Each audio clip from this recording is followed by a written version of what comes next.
Let's move from Ukraine for a moment to the Baltics. Because we do understand that Baltics are also in the focus of Putin's attention. And some people say, no, Ukraine is not a member of NATO, the memorandum of 1994 hasn't provided for military support, but NATO is our red line.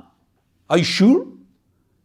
I believe that if something goes wrong in Estonia and Latvia, and don't forget, there are many, there are many Russian-speaking people living there, and some of them live in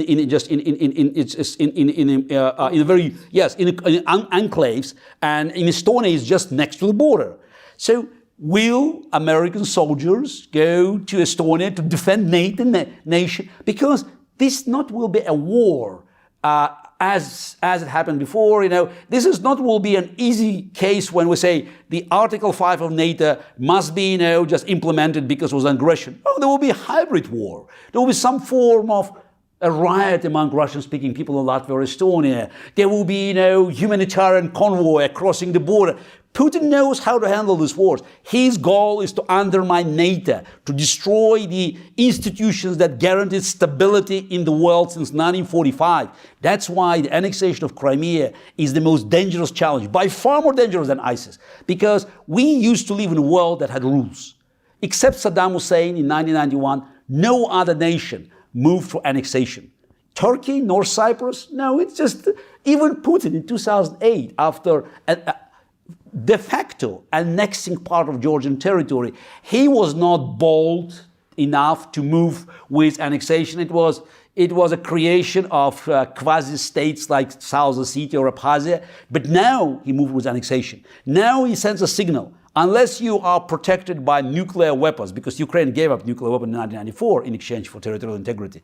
Unless you are protected by a nuclear weapon, your territorial borders cannot be guaranteed by anybody. No document has any power. Ukrainian borders have been guaranteed by the signatures of the US President Bill Clinton and British Prime Minister John Major. If these signatures are null and void, how can you talk about institutions are the Institute of Global Stability? And that's Putin's goal, to undermine global stability, to always find a way to fish the waters,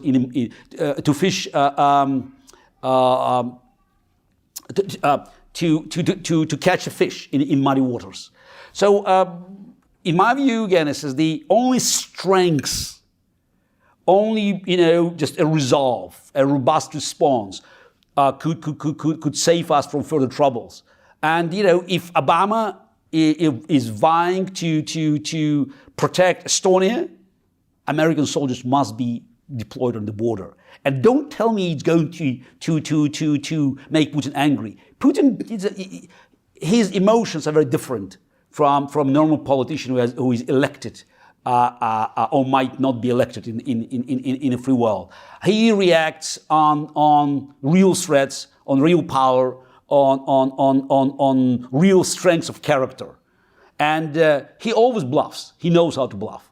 And unfortunately, he used to win every card game, a poker game, because his opponents on the West, they always blink.